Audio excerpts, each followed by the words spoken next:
Hello साथियों, नमस्कार। आप सभी का स्वागत है विज्ञान विचार के इस चैनल पर।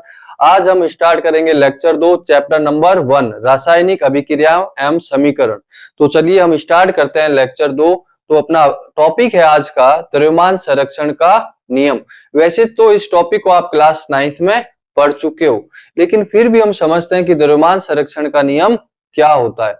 तो देखिए, द्रव्यमान संरक्षण का नियम क्या कहता है, पहले इसको समझते हैं। कि देखिए, कोई भी रासायनिक अभिक्रिया हो रही है तो उस अभिक्रिया में आपके अभिक्रिया से पहले और अभिक्रिया के बाद द्रव्यमान क्या रहता है, एक तरीके से संरक्षित रहता है। यानी कि क्या बोल सकते हैं कि किसी भी रासायनिक अभिक्रिया में द्रव्यमान को ना तो उत्पन्न किया जा सकता है और ना ही उसका विनाश किया जा सकता है, अर्थात द्रव्यमान संरक्षित रहता है। तो देखो कैसे, पहले डेफिनेशन लिखते हैं, फिर इसको और एक उदाहरण से इसको हम समझते हैं। तो हमारा आज का द्रव्यमान संरक्षण का नियम, तो देखो इसकी डेफिनेशन क्या होगी कि किसी भी रासायनिक अभिक्रिया में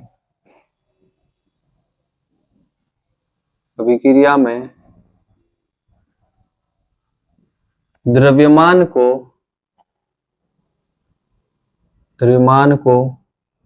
ना तो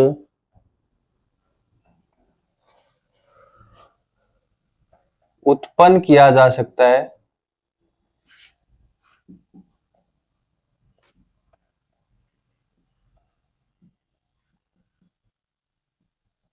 और ना ही नष्ट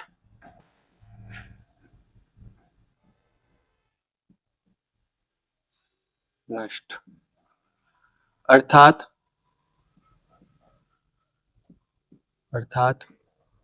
उत्पाद तत्वों का कुल द्रव्यमान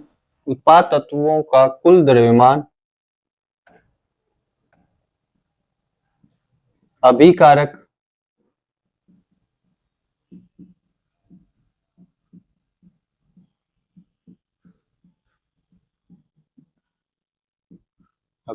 तत्वों के कुल द्रव्यमान के बराबर होता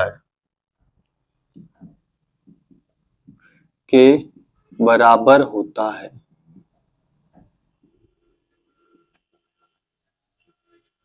यानी कि जितना उत्पाद तत्वों का द्रव्यमान होगा उतना ही किसका होगा, अभिकारक तत्वों का। यानी कि द्रव्यमान बराबर रहेगा, तीर के उधर भी और तीर के इधर भी। जैसे कि अपन ऐसे कुछ समझते हैं रैंडमली, जैसे मान लो ए है प्लस बी है, इससे कुछ भी प्रोडक्ट बना, उत्पाद बना ए बी। अब देखो, मान लेते हैं इस ए बी का जो टोटल हमारा जो द्रव्यमान है वो मान लेते हैं 10 ग्राम है, ठीक है। और तो इसका मतलब उत्पाद का भी कितना होगा, 10 ग्राम ही होगा। उत्पाद का कितना होगा, 10 ग्राम होगा। यानी कि अभिक्रिया से पहले और अभिक्रिया के बाद, यानी कि अभिकारकों का कुल द्रव्यमान उत्पादकों के कुल द्रव्यमान के बराबर ही होगा। जैसे कि ए मान लेते हैं 6 और ये कितना है 4, टोटल कितना हुआ 10, तो इसका टोटल भी कितना आएगा, 10 आएगा। यानी कि उत्पाद तत्वों का कुल द्रव्यमान किसके बराबर होता है, अभिकारक तत्वों के कुल द्रव्यमान के बराबर होता है। जैसे मान लेते एक उदाहरण और लेते हैं। हमने क्या किया, एक 2 kg लकड़ी को जलाया, ठीक है, जलाने पर। अब आप किसी भी लकड़ी को जलाओगे तो क्या मिलेगी, एक तो पूरी जल गई तो क्या मिलेगा, एक तो आपको उसकी राख मिलेगी, साथ में धुआं मिलेगा। अब आप खुद सोचिए, अगर हम लकड़ी को जलाते हैं तो राख मिलती है और धुआं मिलता है। क्या ये जो राख मिली आपको, क्या ये 2 किलो होगी, क्या 2 kg होगी, क्या नहीं होगी। तो फिर आप सोचोगे कि ये द्रव्यमान संरक्षण का नियम कैसे लागू हुआ। प्लस इसमें क्या निकलता है, धुआं भी तो निकलता है, उसको भी ऐड कर लेंगे, धुआं। देखो मान लेते हैं राख 1 kg, आपको राख मिली 1 kg, सर ये तो 2 kg है, ये 1 kg कैसे है। तो आप इस धुएं को भी स्टोर कीजिए कहीं ना कहीं, आप मतलब कोशिश कीजिए इसको स्टोर करिए। तो ये भी कितना होगा, 1 kg ही होगा। एक तरीके से मैंने आपको समझाने के लिए ये उदाहरण लिया है। अगर ये 1 kg है तो ये भी कितना होगा, 1 kg ही होगा। टोटल कितना आएगा, 2 kg के बराबर सा ही ये आएगा। तो 1 मिनट के लिए मैं स्क्रीन से हट जाता हूं, आप इसको नोट कीजिए।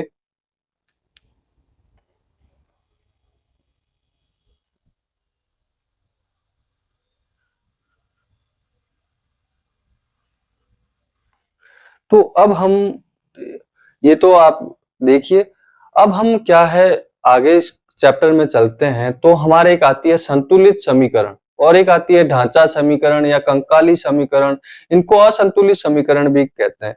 तो देखो संतुलित समीकरण क्या होती है, सिंपल सा है कि जो अभिकारक तत्वों के कुल परमाणुओं की संख्या है वो उत्पाद तत्वों के कुल परमाणुओं की संख्या के क्या होती है, बराबर होती है। एक उदाहरण से अपन देखते हैं, यही पहले 1 मिनट के लिए देखते हैं, फिर डेफिनेशन लिखते हैं। जैसे मान लो Mg प्लस O2, ठीक है, तो MgO, इसको हम बैलेंस लिखते हैं। तो ये, तो मैंने क्या बोला, संतुलित समीकरण क्या होती है, जिसमें अभिकारक तत्वों के परमाणुओं की संख्या उत्पाद के तत्वों की परमाणुओं की संख्या के क्या हो, बराबर हो। तो ऐसी समीकरण क्या कहलाती है, संतुलित। तो देखो इस उदाहरण से देखो, यहां पर Mg कितने हैं, 2 मैग्नीशियम के, यहां पर भी कितने हो गए, 2 ऑक्सीजन, यहाँ कितने हैं, 2, तो यहां पर भी 2। तो यानी कि ये क्या है, यहां पर मैग्नीशियम 2 है, ऑक्सीजन के भी 2 है, इधर भी मैग्नीशियम के क्या है, 2 है, और ऑक्सीजन के क्या है, 2 है या नहीं है, ऑक्सीजन भी की क्या है, 2। तो यानी कि ये क्या हो गए, बराबर है दोनों तरफ। ये आपके अभिकारक साइड है और ये उत्पाद साइड है, तो दोनों तरफ क्या है, बराबर है। तो ऐसी जो समीकरण होती है उसको हम क्या बोलते हैं, संतुलित समीकरण। ठीक है, अब एक आती है असंतुलित या ढांचा, उसमें एक उदाहरण से फिर अपन यहां देख लेते हैं। जैसे मान लो मैंने लिखा H2 प्लस O2, तो क्या बना, H2O, ठीक है। तो अब देखो यहां हाइड्रोजन कितने हैं, 2, यहां 2, चलो कोई दिक्कत नहीं है। यहां पर ऑक्सीजन कितने हैं, 2, यहां ऑक्सीजन कितना है, 1, क्या बराबर है क्या दोनों तरफ, नहीं है। क्यों, क्योंकि यहां पर ऑक्सीजन है 2 और यहां ऑक्सीजन है 1। तो यानी कि ढांचा समीकरण वो हुई जिसमें अभिकारक, जो अपने अभिकारक है, अभिकारक तत्वों के परमाणु की संख्या उत्पाद तत्वों के परमाणुओं की संख्या के बराबर नहीं होते हैं, उन्हें हम क्या बोलते हैं, ढांचा समीकरण, कंकाली समीकरण या असंतुलित रासायनिक समीकरण। तो सबसे पहले हम लिखते हैं किसकी परिभाषा, संतुलित समीकरण।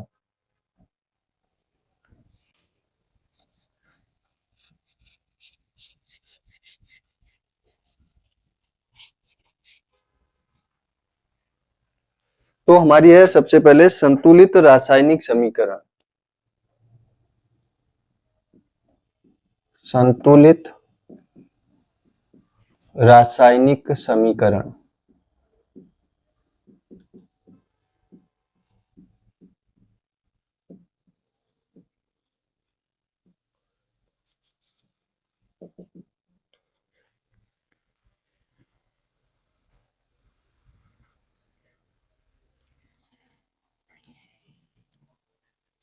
तो लिखिए वह रासायनिक समीकरण, वह रासायनिक समीकरण, समीकरण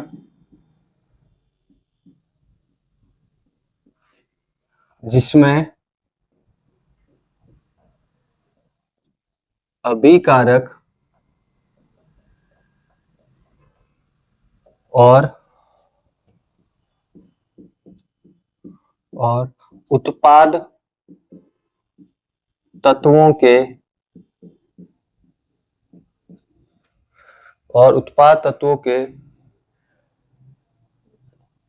परमाणुओं की संख्या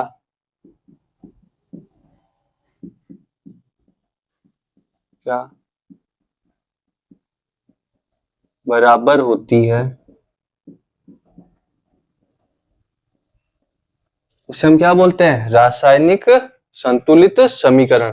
जैसे उदाहरण, मैग्नीशियम प्लस O2, तो क्या बना, मैग्नीशियम ऑक्साइड। तो यहां पर भी 2 आएगा, यहां पर भी 2, है ना, बैलेंस में। क्यों, देखो यहां पर भी मैग्नीशियम के 2, यहां पर भी 2, ऑक्सीजन के 2, यहां पर भी ऑक्सीजन के 2। एक और लिख सकते हैं अपन, कार्बन प्लस O2 सी, है ना, कार्बन प्लस O2 तो क्या बना CO2। तो यहाँ देखो अभिकारक में कार्बन कितना, एक, उत्पाद में भी कार्बन कितना, एक, O2 के, O2 यहाँ ऑक्सीजन के भी दो, यहाँ पर ऑक्सीजन के भी दो, है ना। तो ये क्या हो गई, संतुलित रासायनिक समीकरण हो गई। फिर अगली आती है हमारी कौन सी, ढांचा रासायनिक समीकरण। तो ढांचा रासायनिक समीकरण,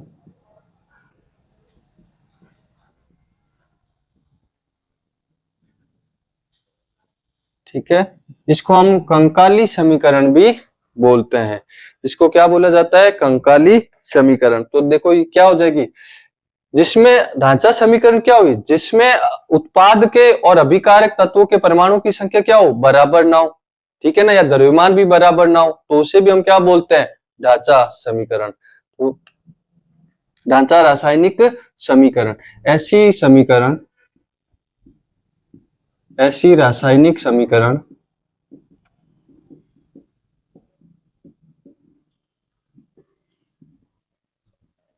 जिसमें अभिकारक,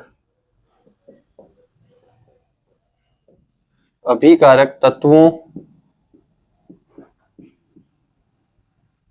व उत्पाद के तत्वों की परमाणुओं की संख्या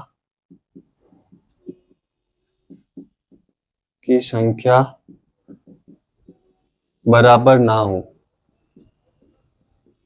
बर ना हो। अब उदाहरण देखो, जैसे मान लो अपन ऊपर वाले ले लेते हैं, एक मिनट, मान लो मैं सिर्फ इसको ऐसे ही लिख देता अभी, Mg+O2 तो मैग्नीशियम ऑक्साइड। तो अब देखो मैग्नीशियम यहाँ एक है, यहाँ एक है, चलो इसमें कोई दिक्कत नहीं है। O2 कितना है, सॉरी ऑक्सीजन के दो है, और इसमें कितना है, एक है। तो क्या इसमें दोनों तरफ आपके परमाणु की संख्या बराबर है क्या, नहीं है ना, बराबर नहीं है। तो इसको हम क्या बोलेंगे, ढांचा समीकरण या असंतुलित समीकरण। अब देखो इसको आप चाहो तो लिख सकते हो, इसको ही हम ना क्या बोलते हैं, कंकाली भी बोलते हैं, क्या बोलते हैं, कंकाली। प्रश्न हमारा क्या है, किसी रासायनिक समीकरण को, किसी रासायनिक समीकरण को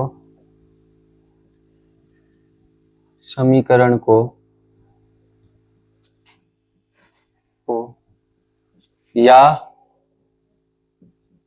ढांचा समीकरण को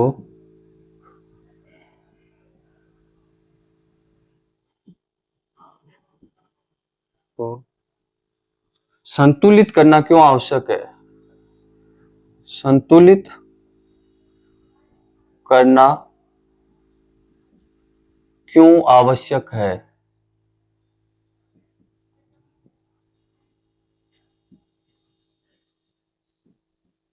ये हमारा प्रश्न है। तो एक मिनट के लिए आप खुद सोचिए क्यों आवश्यक है, अभी बताया जस्ट पीछे ही, तो आप खुद सोचिए क्यों आवश्यक है।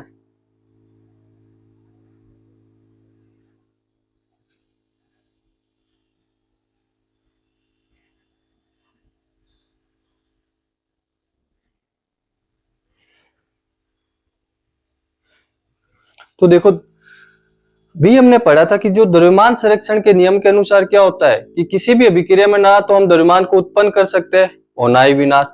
अतः किसी भी रासायनिक अभिक्रिया में उत्पाद तत्वों का कुल द्रव्यमान अभिकारक तत्वों के कुल द्रव्यमान के बराबर होता है। इसीलिए रासायनिक अभिक्रिया को संतुलित करना आवश्यक है। तो आप इसका उत्तर देखो, मैं लिख देता हूं यहां पर कि किस द्रव्यमान संरक्षण के, द्रव्यमान संरक्षण के नियम के अनुसार, नियम के अनुसार, अनुसार किसके अनुसार, द्रव्यमान संरक्षण के नियम के अनुसार किसी भी रासायनिक, किसी भी रासायनिक अभिक्रिया में, अभिक्रिया में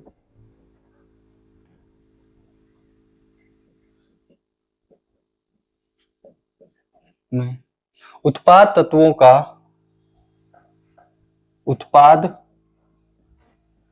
का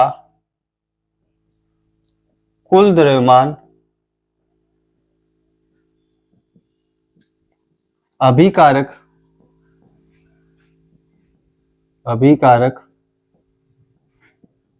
तत्वों के कुल द्रव्यमान के बराबर होता है,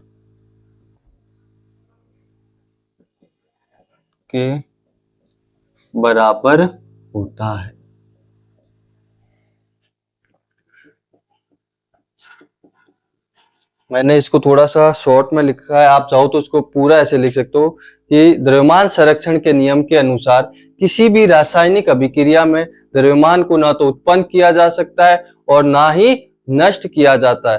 अर्थात किसी भी रासायनिक अभिक्रिया में कुल उत्पाद तत्वों का द्रव्यमान अभिकारक तत्वों के कुल द्रव्यमान के बराबर होता है। अतः रासायनिक अभिक्रिया को संतुलित करना या ढांचा समीकरण को संतुलित करना आवश्यक है। मैंने थोड़ा शॉर्ट में लिखा, आप चाहो तो इसको पूरा लिख सकते हैं।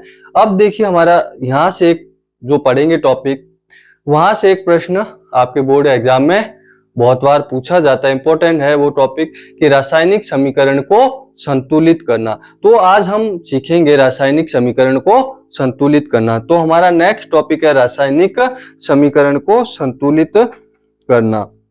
तो देखिए 1 मिनट आप चाहो तो इसको पूरा लिख सकते हो।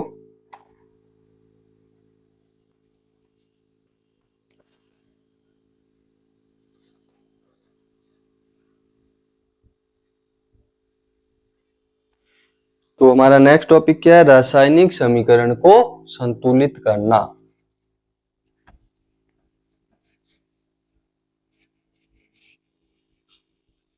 यहां से आपके थोड़ा सा ध्यान से पढ़ना, ठीक है? तो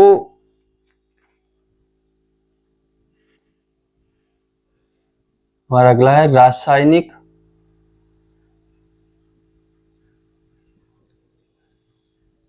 समीकरण को संतुलित करना।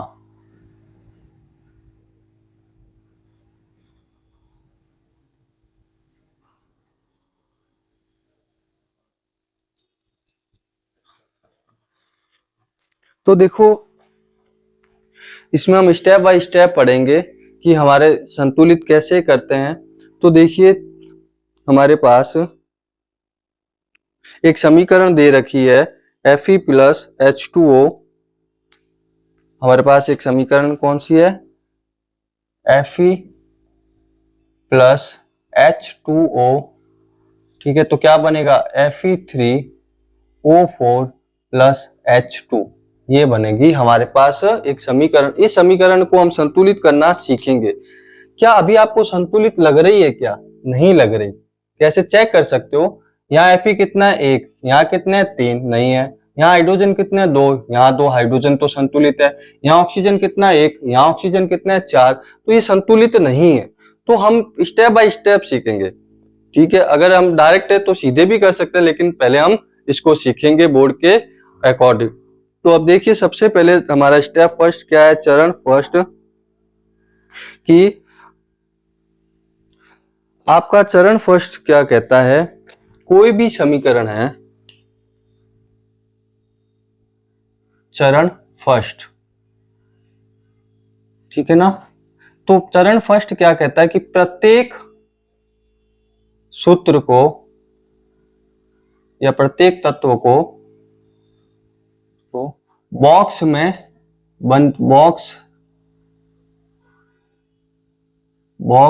लिखिए।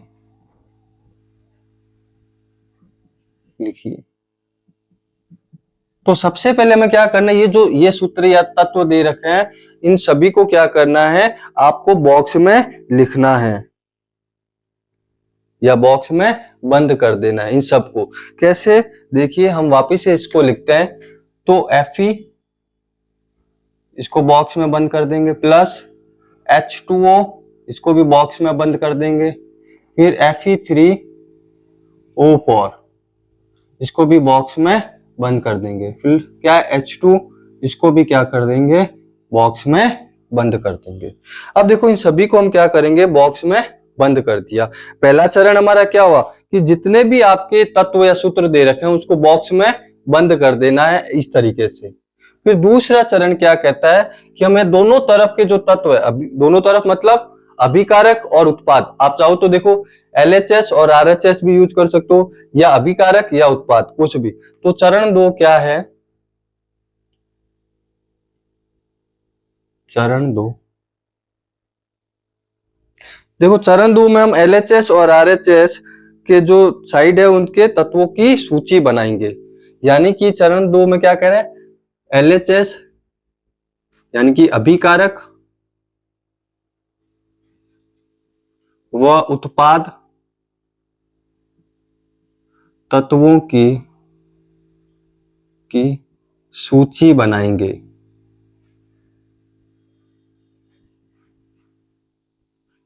मैं आपको ये स्टेप सिर्फ इसको बैलेंस कैसे करते हैं उसके लिए आपको बता रहा हूं। तो देखो सबसे पहले बॉक्स में बंद किया, अब सूची बनाएंगे। आप चाहो तो इसको LHS और RHS भी लिख सकते हो, कोई दिक्कत नहीं है। LHS और RHS, ये हमारा हो गया LHS और ये हो गया RHS। ठीक है, तो हम सूची बनाएंगे। सूची में सबसे पहले क्या आएगा, तत्व, फिर हमारे तत्व आ गए, फिर अभिकारक की तरफ कितने, अभिकारक की तरफ, फिर हम क्या बनाएंगे, आपके उत्पाद। ठीक है, उत्पाद की तरफ। तो अब देखो तत्व, अभी इधर देखते हैं कौन कौन से, इस समीकरण में देखते हैं कि कौन कौन से तत्व है। तो सबसे पहले देखो आपको Fe दे रखा है तो Fe लिख देंगे, फिर हाइड्रोजन दे रखा है तो हाइड्रोजन लिख देंगे, फिर ऑक्सीजन तो ऑक्सीजन, इधर भी देख सब कुछ नहीं है, सब लिख दिया। इसके अलावा कुछ भी यहाँ पर इस समीकरण में नहीं है। अब हम देखते हैं अभिकारक की तरफ Fe कितना है, तो अभिकारक की तरफ Fe कितना है, 1। ठीक है, फिर हम देखते हैं हाइड्रोजन कितना है, 2, तो 2 लिख देंगे। फिर देखते हैं ऑक्सीजन, तो ऑक्सीजन कितना है, 1। ठीक है, फिर हम इधर देखते हैं उत्पाद में Fe के तत्व कितने हैं, 3, फिर ऑक्सीजन के कितने हैं, 4, फिर हाइड्रोजन के कितने हैं, 2। तो ये हमारी एक सूची बन गई, इन सभी को ऐसे सूची में लिखेंगे। तो देखो यहां पर हमने क्या देखा कि सबसे पहले बॉक्स में ऐसे बंद कर दिए, फिर हमने क्या किया, अभिकारक के तरफ और उत्पाद की तरफ, या हम बोल सकते हैं LHS और RHS की तरफ हमने क्या किया, इनकी एक सूची बना दी। इससे हमें पता चल गया कि Fe के कितने, हाइड्रोजन के कितने, ऑक्सीजन के कितने। अब अगला जो चरण है उस चरण में हम क्या करेंगे, इन सभी को संतुलित करेंगे। तो तीसरे चरण में हम क्या करेंगे, चरण नंबर 3,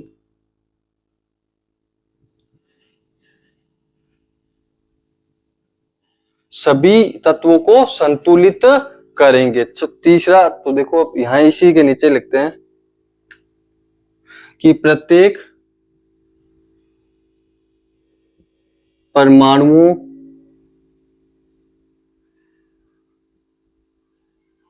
प्रत्येक तत्व के, लिख दो, प्रत्येक तत्व के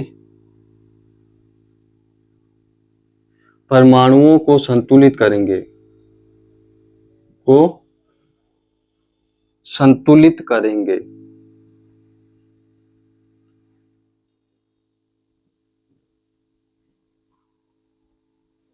अब देखो यहां एक ध्यान से देखो आप, हमारे पास जो हाइड्रोजन है वो पहले से ही संतुलित है, यहां पर भी 2 है, यहां पर भी 2 है ना, तो ये तो पहले से ही संतुलित है।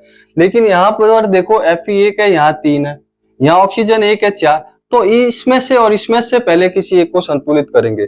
लेकिन किताब के अकॉर्डिंग हम क्या कर सकते हैं, किताब कह रहा है जिसमें सबसे ज्यादा तत्व परमाणु की संख्या हो सबसे पहले उसको संतुलित कीजिए, है ना। तो सबसे ज्यादा किसमें, ऑक्सीजन, तो इसका मतलब हम किसको पहले सबसे संतुलित करेंगे, इसको। तो पहले हम इस टेबल को वापिस से लिखते हैं, समीकरण को वापिस से लिखते हैं। देखो Fe प्लस H2O, फिर क्या बना, Fe3O4 प्लस H2। तो ऑक्सीजन देखो, और बॉक्स में इसको वापिस से रखते हैं। देखो जो भी परिवर्तन होगा वो कहाँ होगा, बॉक्स के बाहर होगा। बॉक्स के अंदर आपको कुछ भी नहीं करना है कि मान लो ऑक्सीजन कितने 4 तो आप यहां लगा दोगे, नहीं, बॉक्स के अंदर कुछ भी नहीं होगा। जो भी हमें मल्टीप्लाई जो भी कुछ भी करना है वो बॉक्स के बाहर होना है। जैसे मान लो अभी सबसे पहले हम किसको करेंगे, ऑक्सीजन।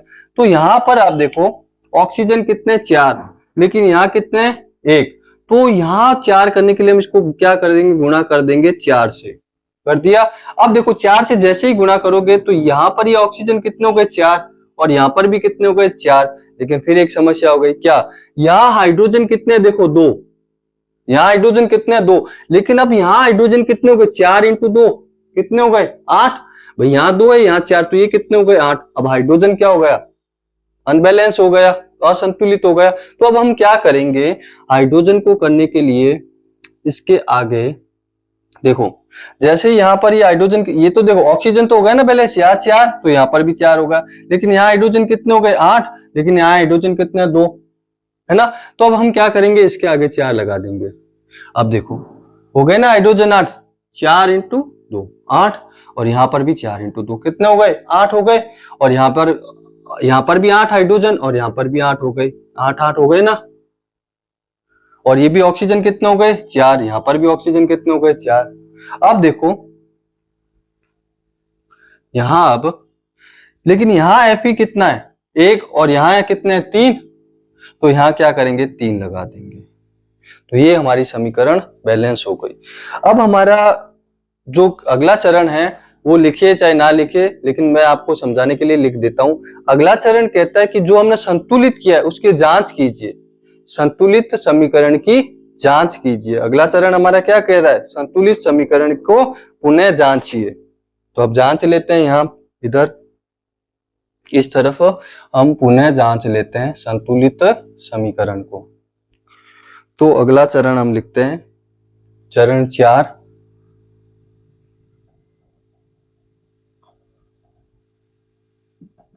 कि संतुलित समीकरण को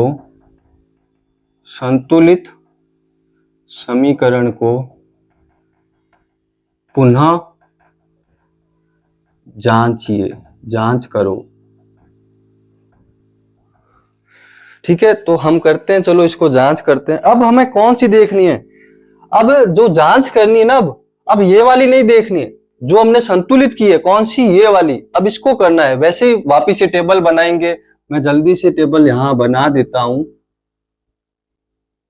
तो देखो यहां क्या आएगा, तत्व, यहां क्या आएगा अपन ने LHS। अब मैं अभिकारक की जगह क्या लिख रहा हूं LHS, और उत्पाद की जगह RHS लिख रहा हूं, आप समझ जाना।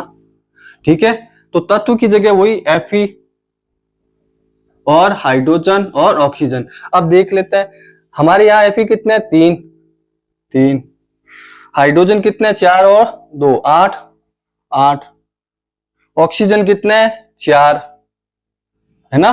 देखो Fe कितने 3 तो 3, हाइड्रोजन कितने 8 तो 8, ऑक्सीजन कितने 4 तो 4।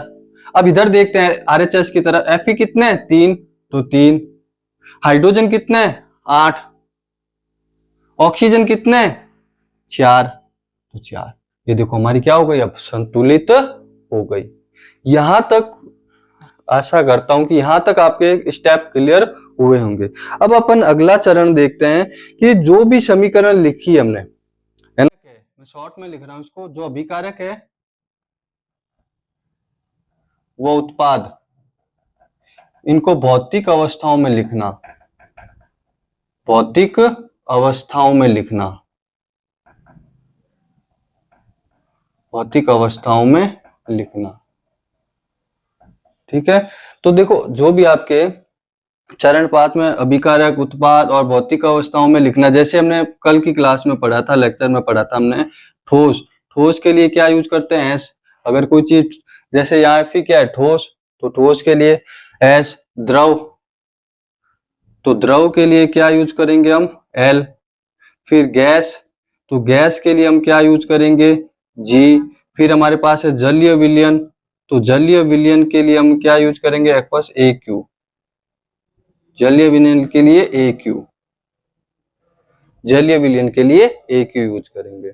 ठीक है, टॉपिक है रासायनिक अभिक्रियाओं के प्रकार। अभी हमने लास्ट टॉपिक देखा था रासायनिक समीकरण को संतुलित करना, तो अब हमारा अगला टॉपिक है रासायनिक अभिक्रियाओं के प्रकार। तो देखो हमारा अगला टॉपिक रासायनिक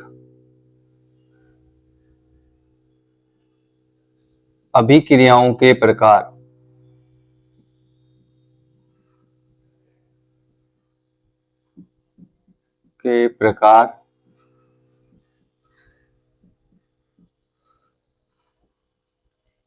तो रासायनिक अभिक्रियाओं के प्रकार में हम देखते हैं हमारे पास सबसे पहली है संयोजन अभिक्रिया।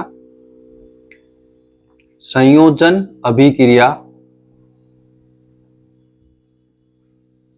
अभिक्रिया फिर हमारे दूसरे नंबर पर आती है वियोजन अभिक्रिया। वियोजन अभिक्रिया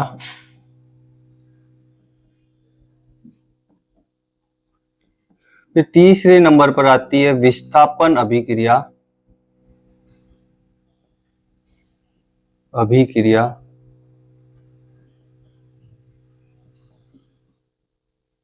फिर चौथे नंबर पर आती है द्विविस्थापन अभिक्रिया।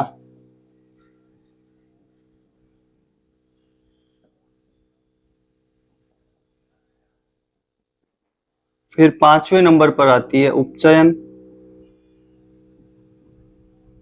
उपचयन व अपचयन अभिक्रिया। उपचयन व अपचयन। तो देखो हमारे पास ये 5 तरीके से हम अभिक्रियाओं को पढ़ेंगे। ये अभिक्रियाओं के प्रकार है संयोजन, वियोजन, विस्थापन, द्विविस्थापन और उपचयन एवं अपचयन। एक एक करके हम इन सभी को पढ़ेंगे और एग्जाम की दृष्टि से भी ये सारी क्या है आपके महत्वपूर्ण है। यहां से एक प्रश्न जरूर बनता है, इन प्रकार में से एक ना एक प्रश्न जरूर बनता है। तो सबसे पहले हम आज बात करेंगे हमारी संयोजन अभिक्रिया। तो सबसे पहले हम किसके बारे में पढ़ेंगे संयोजन अभिक्रिया। तो देखो संयोजन अभिक्रिया के बारे में, तो देखो संयोजन अभिक्रिया का मतलब क्या होता है एक तरीके से जुड़ना, यानी कि ऐड होना, योग होना। संयोजन का मतलब क्या होता है जुड़ना, जुड़ेगी और एक नया आपको उत्पाद बना के देगी। दो आपके चीजों का जुड़ना फिर एक नए प्रकार का पदार्थ का निर्माण होना, उसे क्या बोलते हैं संयोजन अभिक्रिया। तो हमें ये संयोजन का मतलब क्या होता है, संयोजन का मतलब संयोग, जुड़ना, योग होना, ठीक है ना। इसको हिंदी में एक और बोला जाता है योगात्मक अभिक्रिया, और योगात्मक है इसका मतलब योग होना, योग का मतलब जुड़ना। इसमें 2 चीजें जुड़ेगी और आपका तीसरी चीज बनेगी। मान लेते एक एग्जांपल लेते हैं अपन, जैसे कि एक ए है, ए प्लस बी। अब हुआ क्या, ये ए प्लस बी आपस में जुड़े और नया पदार्थ क्या बन जाएगा आपके पास, नई क्या बन जाएगी ए बी, है ना।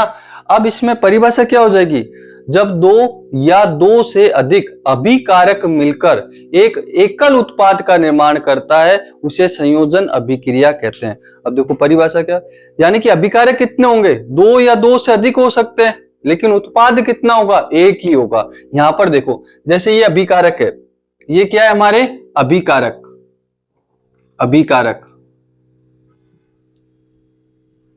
और ये हमारा क्या है उत्पाद। अब आप इसमें देखिए कि संयोजन अभिक्रिया में आपके अभिकारक 2, 3, 4, 5 कितने भी हो सकते हैं, वो सारे जुड़ेंगे और उत्पाद कितना बनाएंगे, एक उत्पाद सिर्फ एक ही होगा। तो ऐसी अभिक्रियाएं जिनमें 2 या 2 से अधिक अभिकारक मिलकर एक एकल उत्पाद का निर्माण करे उसे हम संयोजन अभिक्रिया कहते हैं। तो संयोजन अभिक्रिया का आपको अर्थ पता चला क्या होता है, ऐसी अभिक्रियाएं जिनमें अभिकारक तो कितने हो सकते हैं आपके, एक हो सकता, 2 हो सकते हैं, 3 हो सकते हैं, 4 हो सकते हैं, 5 हो सकते हैं, लेकिन उत्पाद कितना बनेगा, एक ही बनेगा। जैसे अपन मान लेते हैं आज आपको थोड़ी बहुत चाय बनाना हम सीखते हैं, तो देखो चाय बनाने के लिए आप क्या लेते हो, मान लेते हैं पानी प्लस दूध लेते हैं प्लस चीनी, और टेस्ट के लिए अपन इलायची अदरक कुछ भी इसमें डाल देते हैं, मान लेते हैं अदरक डाला है ना। अब देखो ये सारे क्या है, अभी ये सभी आपस में क्या करेंगे, मिलेंगे ना। जैसे हम चाय बनाते हैं तो पानी, दूध, चीनी, अदरक सभी मिलेंगे, एक सिंगल क्या बनेगा आपके पास, बन के क्या आएगी, चाय, है ना। तो अब देखो अभिकारक कितने हैं, दो से ज्यादा है, लेकिन उत्पाद कितना मिल रहा है, एक ही मिल रहा है। उत्पाद कितना मिल रहा है, हमारे पास एक ही मिल रहा है। तो इससे परिभाषा क्या हुई, ऐसी अभिक्रिया जिसमें दो या दो से अधिक अभिकारक मिलकर एक एकल उत्पाद का निर्माण करे, उसे संयोजन अभिक्रिया कहते हैं। तो आप अपने एक दिमाग में बिठा लेना कि संयोजन में अभिकारक तो क्या हो सकते हैं, 2, 3, 4, लेकिन उत्पाद कितना बनेगा, एक ही बनेगा। ठीक है, तो अब इसकी परिभाषा लिखते हैं सबसे पहले हम।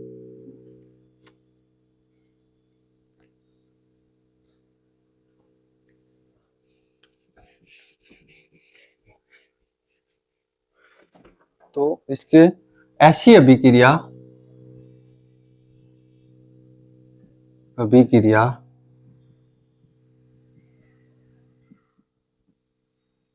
ऐसी अभिक्रिया जिसमें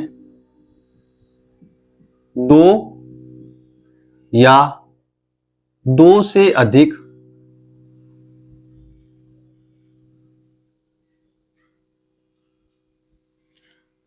अभिकारक मिलकर एकल उत्पाद का निर्माण करे,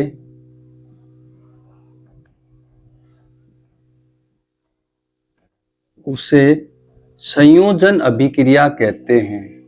उसे संयोजन अभिक्रिया कहते हैं।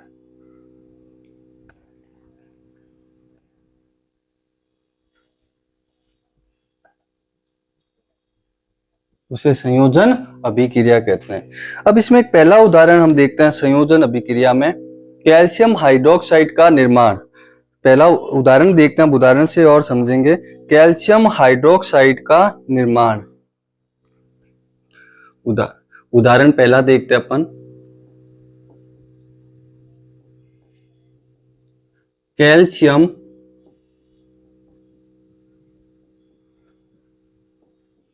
हाइड्रोक्साइड का निर्माण।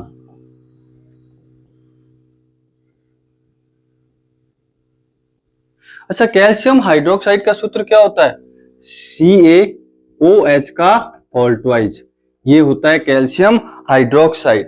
ठीक है, अब इस कैल्शियम हाइड्रोक्साइड को क्या बोलते हैं, इसका एक नाम और होता है, इस कैल्शियम हाइड्रोक्साइड को बोला जाता है भुजा हुआ चूना। भुजा हुआ चूना, इसको क्या बोलते हैं, भुजा हुआ चूना बोलते हैं। तो देखो इसका निर्माण कैसे होता है, पेपर में भी पूछा जाता है, कैल्शियम हाइड्रोक्साइड के निर्माण की विधि लिखिए या रिएक्शन लिखिए, तो कैसे लिखेंगे। तो देखो सबसे पहले हमारे पास क्या होता है, CaO। ठीक है, ये CaO प्लस H2O। ठीक है, तो देखो इस CaO को क्या बोलते हैं, कैल्शियम ऑक्साइड। इसको क्या बोलते हैं, calcium oxide. Calcium oxide, calcium oxide. और इस कैल्शियम ऑक्साइड, इसको Ca को क्या बोलते हैं, बिना भुजा हुआ चूना। क्या बोलते हैं, बिना भुजा हुआ चूना। ठीक है, और एक नाम इसको देखो, अब देखो हुआ क्या, हमने क्या लिया, कैल्शियम ऑक्साइड CaO, और इसको किसमें डाला, पानी के अंदर। किसके अंदर डाला, पानी के अंदर। जैसे इसके अंदर पानी के अंदर डालोगे तो ये दोनों आपस में क्या करेंगे, रिएक्शन करेंगे, और हमारे साथ क्या बनेगा, CaOH का होल ट्वाइस। CaOH का होल ट्वाइस, इसी को क्या बोलते हैं, कैल्शियम हाइड्रोक्साइड, या इसका दूसरा नाम क्या बोला जाता है, भुजा हुआ चूना। साथ में क्या बनेगा आपके, क्या उत्पन्न होगी, उष्मा। क्या निकलेगी, उष्मा, साथ में उष्मा। देखो वैसे अपन एक जनरल सी, पहले क्या होता था, एक जमाना कली आती थी, कली व्हाइट कलर के पत्थर की तरह होती थी, पुराने जमाने में लोग घरों पे उसको करते थे, इसको कली भी बोलते हैं, है ना, इसको कली भी बोलते हैं। ठीक है। अब जब कली को क्या कहते हैं, किसी बर्तन के अंदर, किसी पात्र के अंदर डालते थे और ऊपर से पानी डालते थे, तो एकदम से वो क्या होती, गर्म हो जाती थी, उसका टेम्परेचर क्या होता था, बढ़ जाता था। ये उष्मा वही है, जब उसको हाथ लगाते हैं, टच करते हैं, तो वो गर्म हमें महसूस होता है। तो ये क्या होता है, कली भी बोलते हैं इसको। हम मार्केट से क्या लेके आए, CaO, फिर इसको क्या किया, घर लाके इसको पानी के अंदर डाला, भिगो दिया पानी के अंदर, तो क्या बनेगा हमारा CaOH का हॉल्ट वाइज। अब देखो ये जो होती है कैल्शियम आपके कली, ये होती है सॉलिड, और ये क्या है, लिक्विड, और ये क्या है, AQ, यानी कि जल में घुला हुआ। AQ आप सभी को पता है क्या होता है, AQ का मतलब जलीय विलयन, जल में घुली हुई। तो ये किसका निर्माण हो गया, कैल्शियम हाइड्रोक्साइड। ये हमारा कैल्शियम हाइड्रोक्साइड। और क्या बोलते हैं इसको, भुजा हुआ चूना।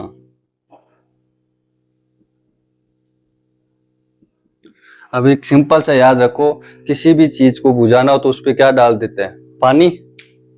तो एक तरीके से उसको बुझा दिया, पानी डाल के इसको अंदर क्या डाला, पानी, तो ये बुझ गया, तो हमें क्या मिला, बुझा हुआ चूना। ये एक आपके स्टार समीकरण है जो पेपर में पूछ भी सकते हैं। कि देखो कैसे भी पूछ सकते हैं कि जब आपके बिना बुझे हुए चूने की अभिक्रिया जल से करवाते हैं तो हमें क्या प्राप्त होता है।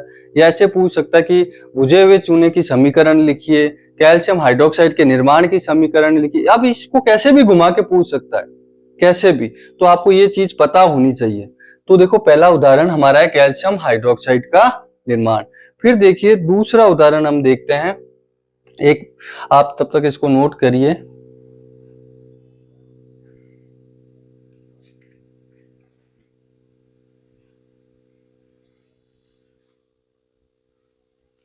दूसरा उदाहरण देखते हैं हम,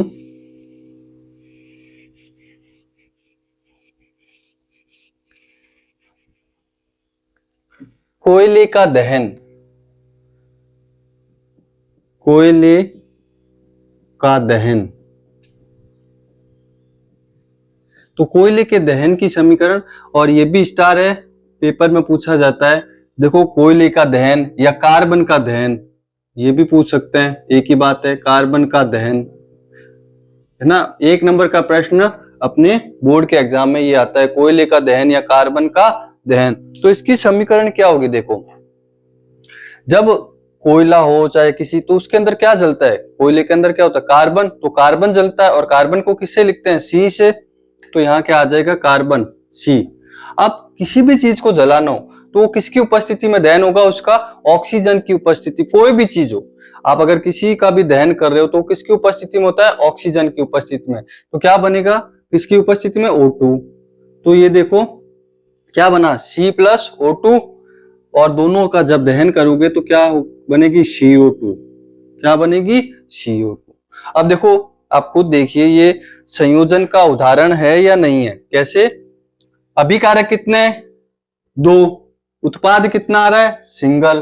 तो ये पहचान होती है एक तरीके से संयोजन अभिक्रिया की, कि अभिकारक 2 या 2 से अधिक भी हो सकता है, जैसे पिछले समीकरण में भी था, कैसे, CaO प्लस H2O। ठीक है, तो हमें क्या मिला, CaOH का हॉल्ट वाइज मिला था ना। इसमें भी देखो अभिकारक कितने हैं, 2, लेकिन उत्पाद कितना है, 1। इसमें भी अभिकारक कितने हैं, 2, लेकिन उत्पाद कितना है, 1। तो देखो परिभाषा यही तो हमें बता रही है कि अभिकारक कितने हो सकते हैं, 2 या 2 से अधिक हो सकते हैं, लेकिन जो उत्पाद मिलेगा ना वो एकल ही होगा। एकल मतलब एक ही उत्पाद, हमें एक ही मिलेगा। अब इसका अगला उदाहरण देखते हैं, जल का निर्माण। देखिए अगला उदाहरण क्या है, जल का निर्माण। जल का निर्माण, तो जल के निर्माण के लिए हमें क्या चाहिए, एक तो H2 और O2। तो देखो हमारे जल के निर्माण में क्या होगा, H2 प्लस O2, तो क्या बनेगा, H2O। क्या बनेगा, H2O। अच्छा ये H2O क्या है,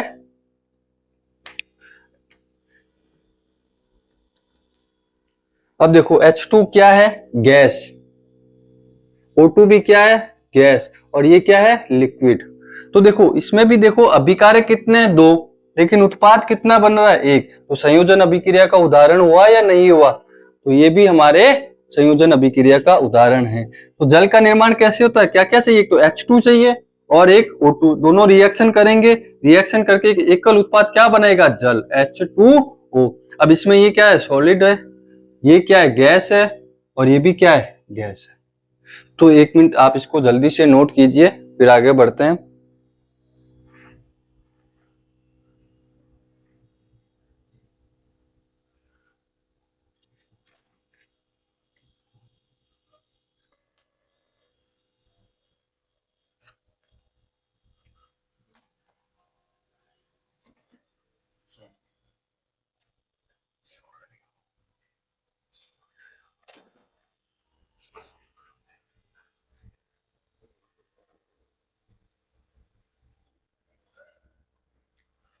चलो अब देखिए,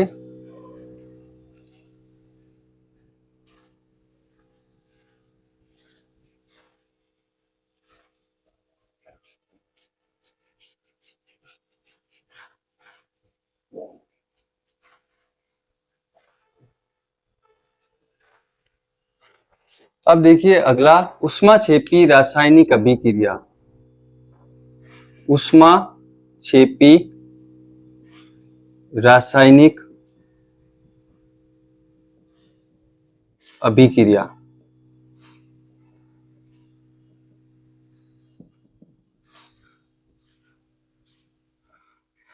आप सभी सोचोगे कि बीच में सर संयोजन चल रही थी, बीच में ये कहां से आ गई? तो देखो अभी हमने जो भी पीछे रिएक्शन देखी थी, उन सब में क्या निकल रही थी, ऊष्मा।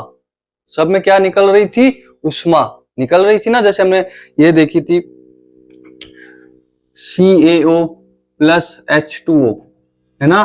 तो क्या बना था, CaOH का होल ट्वाइस प्लस क्या, ऊष्मा। तो इसमें क्या निकली, ऊष्मा निकल रही थी। चाहे कार्बन वाली उसमें भी ऊष्मा तो निकलेगी ना, अगर कोयले को जलाओगे तो ऊष्मा तो निकलेगी ना। तो इन सब में क्या निकल रही थी, ऊष्मा। तो ऊष्माक्षेपी क्या होती है, वे अभिक्रियाएं जिनमें उत्पाद के साथ साथ ऊष्मा भी प्राप्त होती है। उत्पाद तो प्राप्त हो गई, साथ में ऊष्मा भी प्राप्त होगी, उसको हम क्या बोलते हैं, ऊष्माक्षेपी रासायनिक अभिक्रियाएं। तो परिभाषा क्या बन जाएगी इसकी, वे रासायनिक अभिक्रियाएं जिनमें उत्पाद के साथ साथ ऊष्मा भी प्राप्त होती है, उसे ऊष्माक्षेपी अभिक्रियाएं कहते हैं। तो वे रासायनिक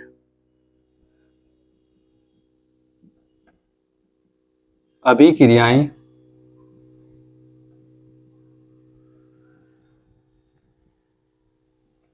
जिनमें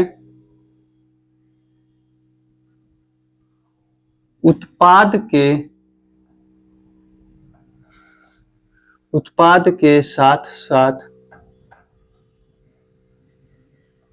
ऊष्मा भी उत्पन्न होती है,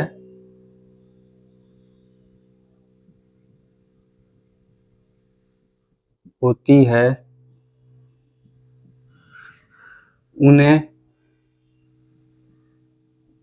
ऊष्माक्षेपी अभिक्रिया कहते हैं।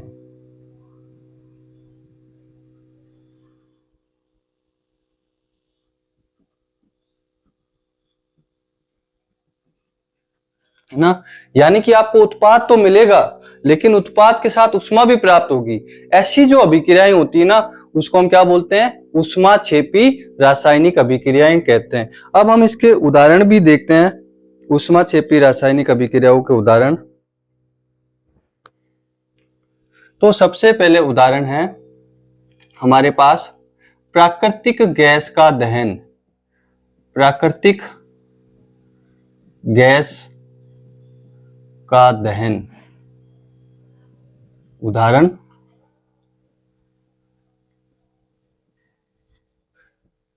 तो प्राकृतिक गैस का दहन, तो यहां पर आप प्राकृतिक गैस किसे कहते हैं, CH4। CH4 क्या होती है, हमारी प्राकृतिक गैस।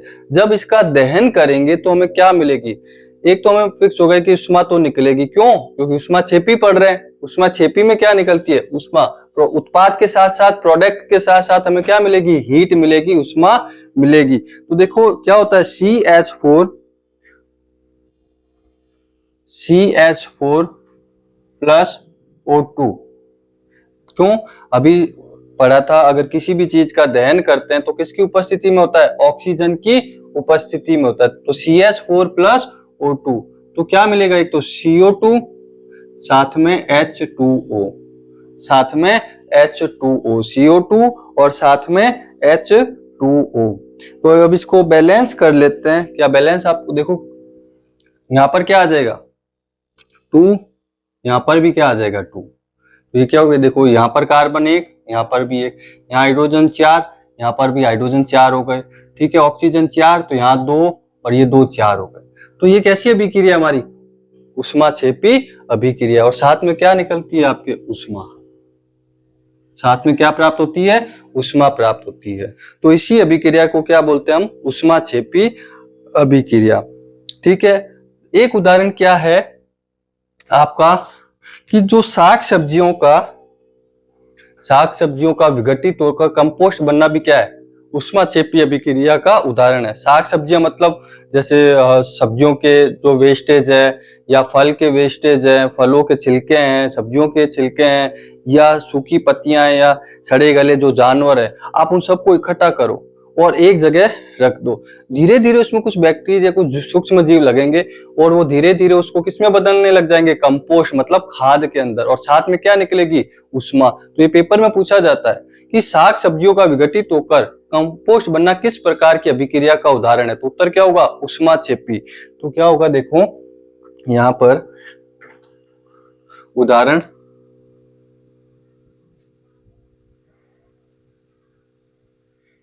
कि साग सब्जियों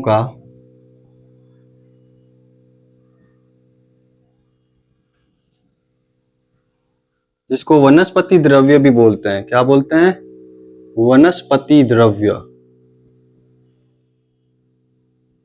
का विघटित होकर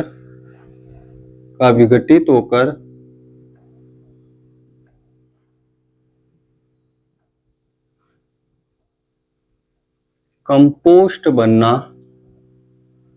खाद, कंपोस्ट बनना ऊष्माक्षेपी अभिक्रिया का उदाहरण है। ऊष्माक्षेपी अभिक्रिया का उदाहरण है।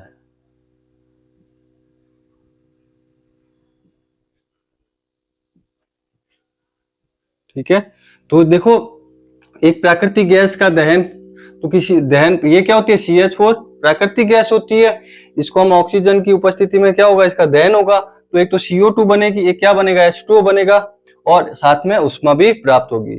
और दूसरा उदाहरण क्या है? साग सब्जियों का विघटित होकर कंपोस्ट बनना। तो आपको अभी समझा दिया कैसे, इकट्ठा करके रख दोगे तो उसमें छोटे छोटे जीव लगेंगे और उसको क्या बना देंगे? कंपोस्ट बना देंगे। हमारे पास अब एक प्रश्न है कि सफेदी करने से 2 से 3 दिन बाद चमक क्यों आती है? मान लो आपने दीवारों पर कोई भी सफेदी की है और वह सफेदी करने के 2 से 3 दिन बाद चमक क्यों आती है? तो इस प्रश्न का उत्तर हम चलो जानते हैं। देखिए प्रश्न, सफेदी सफेदी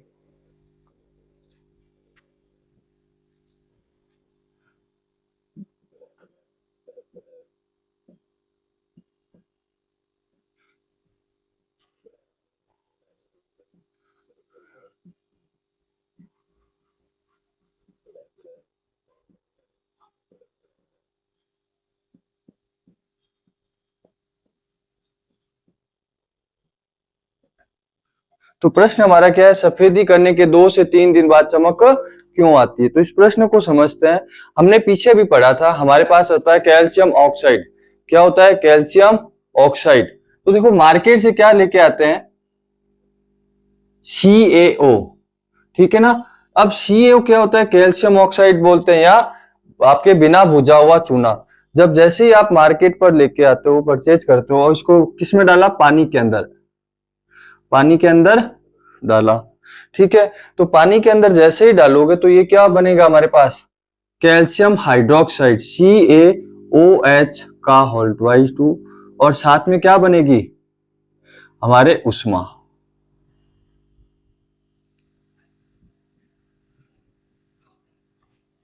कैल्शियम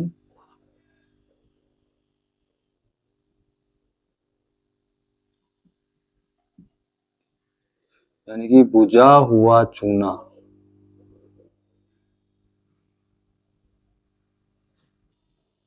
बुझा हुआ चूना। अब देखो सबसे पहले वापस एक मैं रिपीट करता हूं, हमने क्या किया इसमें, आपके पास है कैल्शियम ऑक्साइड यानी कि बिना बुझा हुआ चूना, बिना बुझा हुआ चूना,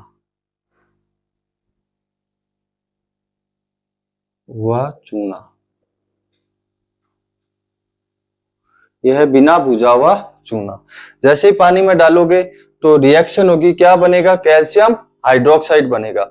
अब जो हम दीवारों पे करते हैं ना, कौन सा, ये नहीं करते, दीवारों पे करते हैं हम, ये हमारी जो दीवारों पे सफेदी के लिए जो यूज किया जाता है, तो आप ये किया जाता है कैल्शियम हाइड्रोक्साइड। और प्रश्न भी पूछा जाता है कि दीवारों पर सफेदी करने के लिए किसका उपयोग किया जाता है, तो किसका उपयोग करता है, कैल्शियम हाइड्रोक्साइड। तो अब हमने किया क्या, अब इस कैल्शियम हाइड्रोक्साइड को हम कहा करेंगे, दीवारों पे करेंगे, ठीक है। तो अब रिएक्शन देखो, CaOH का होल ट्वाइस, है ना। इस कैल्शियम हाइड्रोक्साइड को हमने कहा किया, दीवारों पर। अब ये क्या करेगा, हमारे वायु में उपस्थित होती है कौन सी, CO2।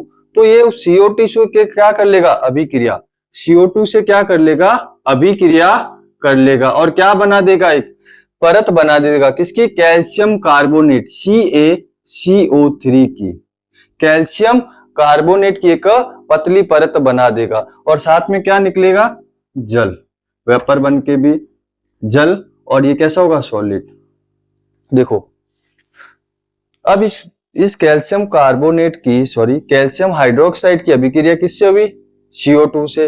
ये CO2 कहाँ है, हमारे वायुमंडल में उपस्थित जो है उसी से अभिक्रिया करता है, और उस दीवार पर क्या करेगा, और इस दीवार पर आपके कैल्शियम कार्बोनेट की एक पतली परत बना देगा।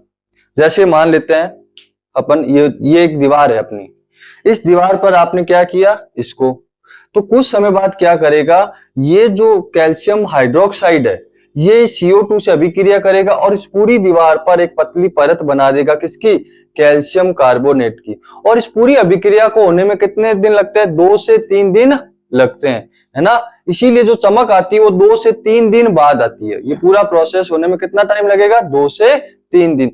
और ये जो हमारा कैल्शियम कार्बोनेट है, ये संगमरमर, मार्बल का भी क्या होता है, सूत्र, संगमरमर का भी सूत्र होता है। आपसे पूछा भी जाता है कि संगमरमर का सूत्र क्या होता है, CaCO3। तो मैं वापस 1 मिनट रिपीट कर देता हूं। देखो जब सफेदी करने से 2 से 3 दिन बाद चमक इसलिए आती है क्योंकि जब दीवारों पर हम कैल्शियम हाइड्रोक्साइड करते हैं, यानी कि बुझा हुआ चूना करते हैं, तो हमारे वायुमंडल में उपस्थित जो कार्बन डाइऑक्साइड है वो वो कैल्शियम हाइड्रोक्साइड से अभिक्रिया करती है, और आपके क्या बनाता है, CaCO3 की एक पतली परत बना देता है। और इस पूरी पतली परत को बनने में कम से कम आपके 2 से 3 दिन लगते हैं, ठीक है। तो अब आप 1 मिनट इसको नोट कीजिए, फिर हमारा एक अगला प्रश्न और है उसको करेंगे।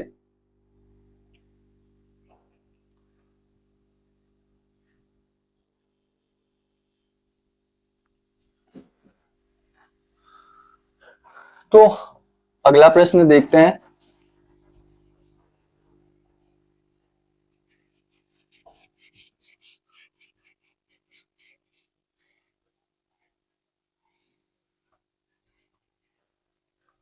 तो अगला प्रश्न क्या होता है कि जो हमारा श्वसन है वो एक ऊष्माक्षेपी अभिक्रिया क्यों है, ठीक है ना। प्रश्न क्या है,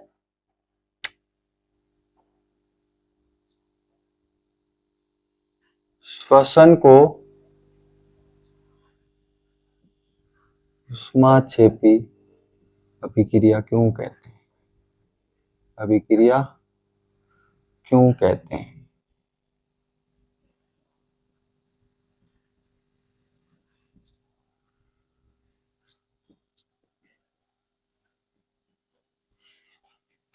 मैं पिछले वाले प्रश्न में और इस प्रश्न में लैंग्वेज नहीं लिख रहा हूं, सिर्फ रिएक्शन से ही आपको समझा रहा हूं।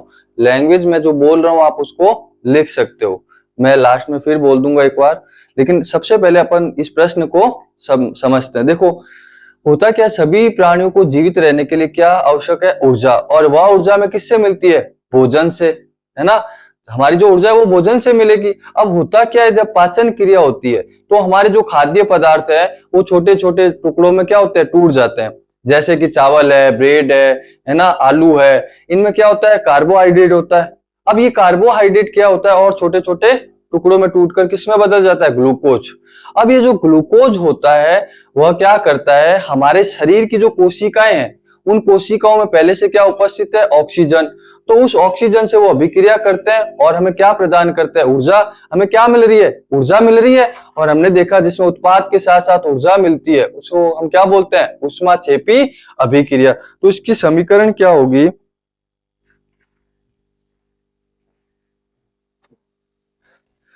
देखो C6H12O6, ये क्या है, ग्लूकोज।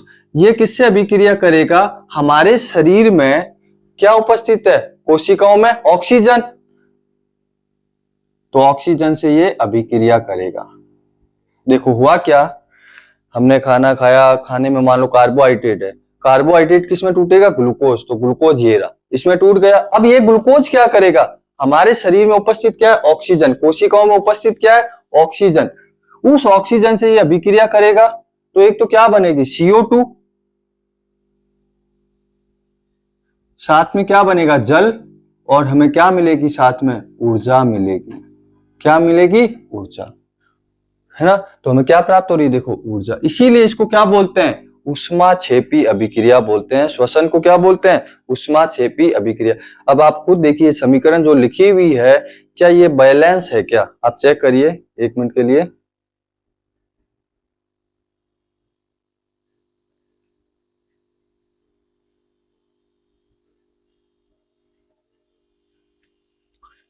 देखो यहाँ कार्बन कितने हैं, 6, यहाँ कितना है, 1, यहाँ हाइड्रोजन कितने हैं, 12, यहाँ कितने हैं, 2, यहाँ ऑक्सीजन कितने हैं, 6 2 8, यहाँ कितने हैं, 2 3। तो बैलेंस नहीं है, तो इसको बैलेंस करने के लिए अपन यहाँ 6 लगा देते हैं, ठीक है। अब यहाँ पर ये देखो हाइड्रोजन को करने के लिए यहाँ भी 6 लगा देता है, तो ये कितना हो, 12, और ये कितना 18। तो हम क्या करेंगे, यहाँ 6 है ही है तो यहाँ और 6 लगा।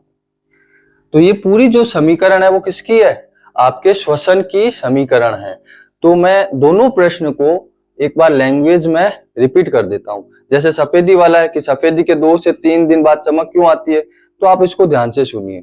होता क्या है कि सफेदी करने के लिए हम भुजे हुए चूने का उपयोग करते हैं। जब दीवारों पर भुजा हुआ चूना किया जाता है तो यह हमारे वायुमंडल में उपस्थित CO2 से अभिक्रिया करता है और एक कैल्शियम कार्बोनेट यानी कि CaCO3 की पतली परत बना देता है। और इस पूरी प्रक्रिया को, इस पूरी अभिक्रिया को होने में 2 से 3 दिन लगते हैं, इसीलिए 2 से 3 दिन बाद चमक आती है, ठीक है। फिर अगला प्रश्न था ऊष्माक्षेपी अभिक्रिया क्यों कहते हैं श्वसन को। तो देखो जीवित रहने के लिए क्या चाहिए, ऊर्जा। वह ऊर्जा में किससे मिलेगी, भोजन से। अब पाचन क्रिया के दौरान क्या होता है, भोजन यानी कि हमारा खाद्य पदार्थ छोटे छोटे टुकड़ों में टूट जाते हैं। जैसे खाने में बहुत से होते हैं, आपके चावल, आलू, और आपके ये सारे क्या होते हैं, कार्बोहाइड्रेट में टूटेंगे। कार्बोहाइड्रेट में टूटेंगे, ये फिर किस में टूटेंगे, ग्लूकोज में। तो ग्लूकोज से ये फिर क्या करता है, अभिक्रिया। कौन, ऑक्सीजन से अभिक्रिया करता है। ऑक्सीजन से अभिक्रिया करके ये क्या बनाता है, ऊर्जा। साथ में क्या बनेगी, CO2 और H2O बनेगी, ठीक है। बाकी हम जो है रासायनिक अभिक्रियाओं के प्रकार वो अब अगले लेक्चर में पढ़ेंगे। धन्यवाद।